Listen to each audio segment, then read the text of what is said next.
Bueno, esta es una clase sobre crisis, viene a reforzar todo lo visto sobre crisis en la introducción de Keynes para, de alguna manera, poder eh, aprovechar lo aprendido luego de esa clase y darle un redondeo al análisis de la crisis en general y de la crisis capitalista en particular.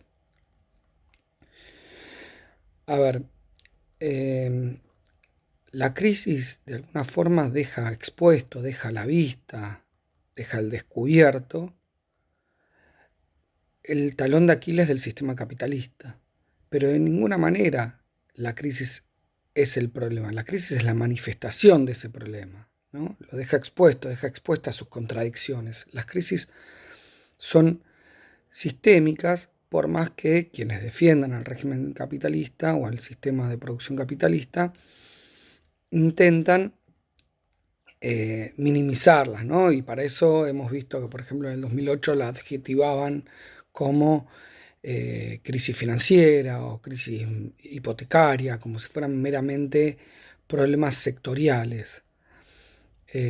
Incluso también se pueden usar algunos sustantivos para relativizar el alcance de la crisis. Por ejemplo, son desequilibrios, ¿no?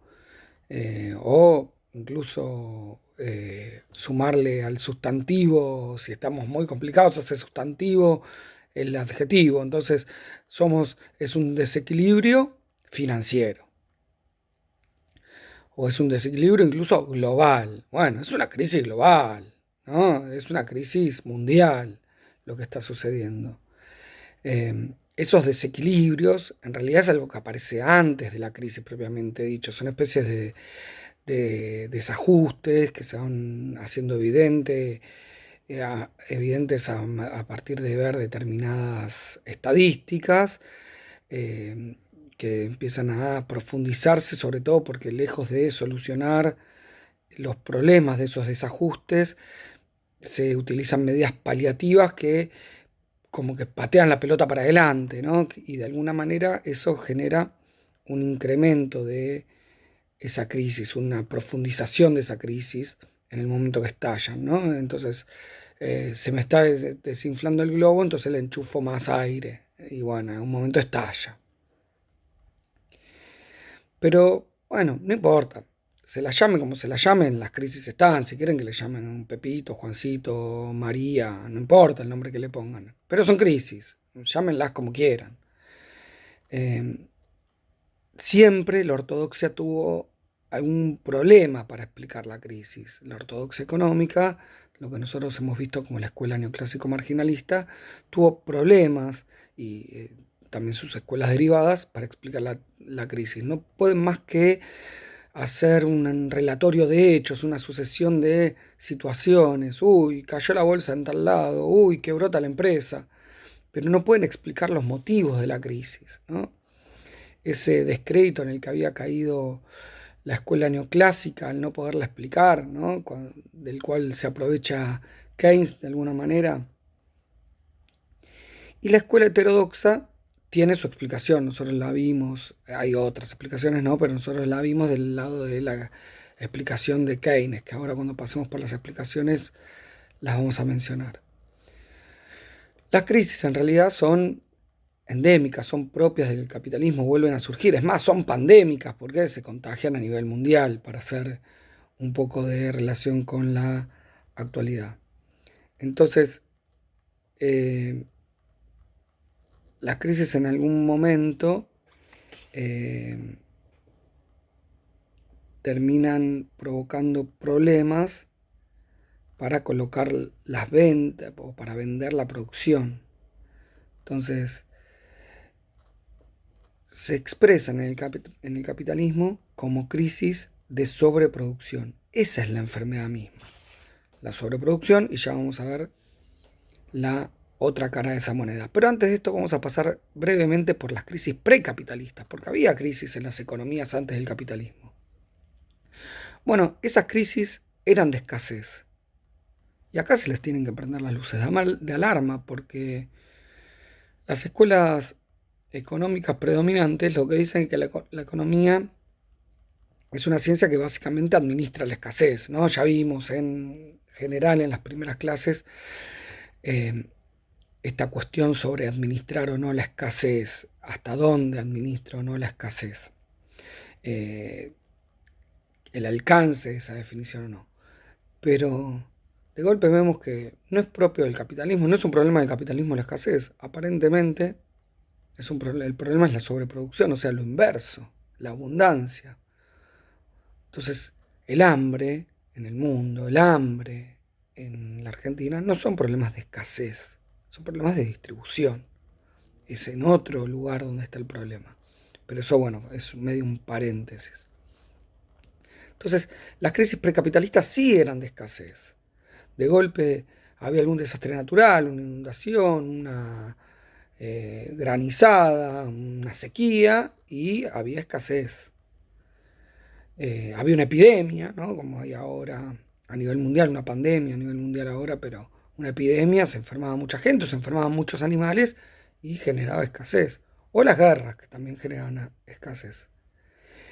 En el medio aparecen las crisis mixtas, empiezan en el periodo de la transición que nosotros hemos estudiado, empiezan a aparecer las crisis mixtas, donde hay un poco de escasez y otro poco tiene que ver, por ejemplo, con alguna crisis por algún factor exógeno, como la crisis monetaria de Francia en 1720, ¿no?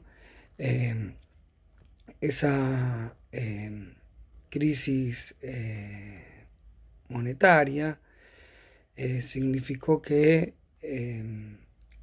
de alguna forma una excesiva emisión monetaria por parte del gobierno francés generara un aumento de precios y una burbuja especulativa inmobiliaria, ¿no?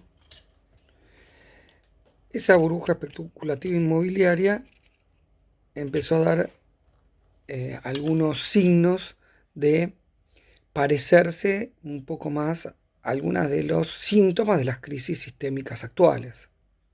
No fue igualmente la primera crisis especulativa, sí es o una crisis especulativa que vale la pena mencionar, pero hubo casi, en realidad, 110 años antes, 105 años antes, la famosa crisis especulativa de los tulipanes en Holanda, donde no se sabe muy bien por qué, como todo el tiempo aumentaban de precios, todo el tiempo la gente demandaba tulipanes. Total, siempre los podía vender a mayor precio de que lo había comprado.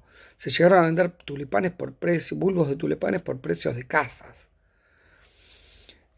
o por el equivalente a lo que valía una casa. Una desmesura total. Bueno, esa burbuja, como muchas a lo largo de la historia, se pinchó.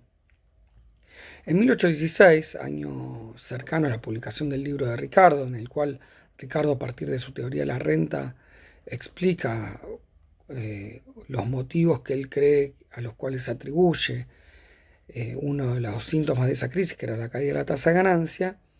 Pero ¿qué es lo que había pasado, entre otras cosas? Habían llegado al fin las guerras napoleónicas, entonces gran parte de la industria bélica se encontró sin mercado y al mismo tiempo la industria que no había podido vender durante la guerra se encontró en una Europa empobrecida que no podía comprar. Entonces ni la industria bélica se puede reconvertir y vender, ni la industria no bélica puede vender al resto de Europa.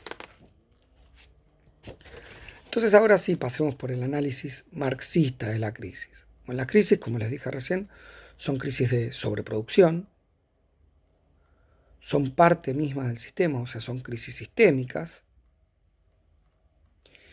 y esas crisis sistémicas aparecen o eventualmente se expresan en unos ciclos, pero eso es lo aparente. Ya vamos a ver qué es lo que hay verdaderamente por detrás de esas crisis capitalistas que se expresan en los ciclos. Y ahora estamos en un caso un poco especial. Pueden ver uno de los videos de Ramal, el video cortito ese que tiene el membrete de las facultades sociales que puse, donde aparece un nuevo tipo de crisis a causa de la pandemia, que es una crisis de disponibilidad de las manos de obra, una crisis del factor trabajo, que es el generador de valor. Entonces, la crisis no es por la caída de los salarios, va a decir Rosa Luxemburgo. Al menos no lo es directamente por eso. No es porque los capitalistas consuman poco, por lo tanto no se pueda vender todo lo que compran. Es una crisis de sobreproducción, porque lo que pasa es que el proporcional del capital variable es cada vez menor en el valor de la mercancía. O sea, lo que se le paga al trabajador en relación al valor de la mercancía es cada vez menor. Entonces, ahí ustedes pueden ver la figura 1 y la figura 2 que voy a poner abajo de este video. El gráfico 1 y el gráfico 2.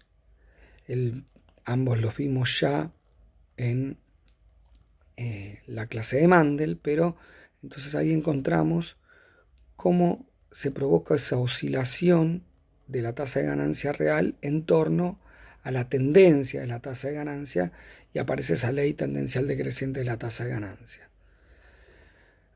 Bueno, y después también van a ver en el segundo gráfico, que en realidad no es un gráfico sino una fórmula, van a ver esta cuestión del valor de la mercancía como el capital constante más el capital variable más la plusvalía, también lo vimos en la clase de Mandel, y la caída proporcional del capital variable que va a generar, que es uno de los motivos de la crisis.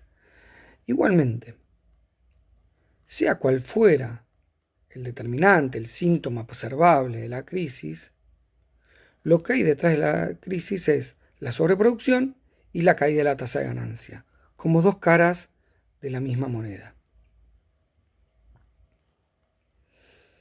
Keynes sí va a tener una explicación de la crisis. Va a decir, bueno, la crisis es por un exceso de oferta agregada en relación con la demanda agregada. Hay más bienes, globalmente hay más bienes de los que se pretenden comprar a los precios de equilibrio. Y eso se debe a que el ahorro es mayor a la inversión, ¿no? Toda esta discusión que vimos en torno a la tasa de interés, etcétera, etcétera, etcétera, la preferencia por la liquidez, etcétera. Entonces él plantea como solución a la crisis compensar esa demanda agregada, que sabemos que es consumo más inversión, más gasto público, más exportaciones netas, pero bueno, si estamos en una crisis mundial, el mercado exterior se va a ver reducido. Entonces él plantea que el comercio exterior, él plantea que se compense esa caída de la demanda agregada aumentando el consumo o el gasto público, ¿no? Recordemos que la caída de la demanda agregada es por la caída de la inversión como uno de los componentes. Todo esto tiene que ver con las expectativas, todo lo que vimos en la clase de Keynes sobre esta explicación. En 1848 hubo una clase muy especial porque fue la primera de su tipo. Aumenta la oferta monetaria, medida en cantidad de oro, lo que causa una caída en la tasa de interés. Entonces aparece la especulación inmobiliaria como opción, ¿no? La especulación inmobiliaria en los terrenos cerca de California, donde se esperaba obtener oro, o en las tierras del ferrocarril. Y tiene como consecuencia una caída del PBI y una caída, digamos, y un aumento del desempleo. Esta crisis es la primera crisis global, esta crisis de mediados del siglo XIX. Quiero que entiendan que el capitalismo durante sus edades tempranas, ¿no?, hasta los últimos años del siglo XX, encontró la salida definitiva de digamos, de sus crisis, su expansión, ¿no? La expansión capitalista a partir del colonialismo, del imperialismo, o de la caída del bloque soviético, que le permitió ampliar las bases del capitalismo hacia esos países que habían sido no capitalistas en la anterioridad, o incluso la incorporación de China en el año aproximadamente 97 a la economía mundial. Hoy ya no tiene a dónde expandirse el capitalismo. Habría que ver si una guerra de grandes proporciones, de no destruir al mundo, posibilita de alguna manera la destrucción de tal masa de capital que permite un resurgimiento del capitalismo. En principio no es tan claro, ¿no? Si bien se suele decir que de la crisis del 29-30 se salió recién con la Segunda Guerra Mundial, se termina de salir y en la posterior reconstrucción, tampoco se puede depositar esperanzas en la guerra, ¿no? Uno quedaría un poco beligerante al respecto y además la cantidad de vidas humanas que se pierden, etcétera, etcétera, etcétera, no lo hacen algo deseable para nada. Bueno, hasta acá la clase de hoy, que es la clase teórica final.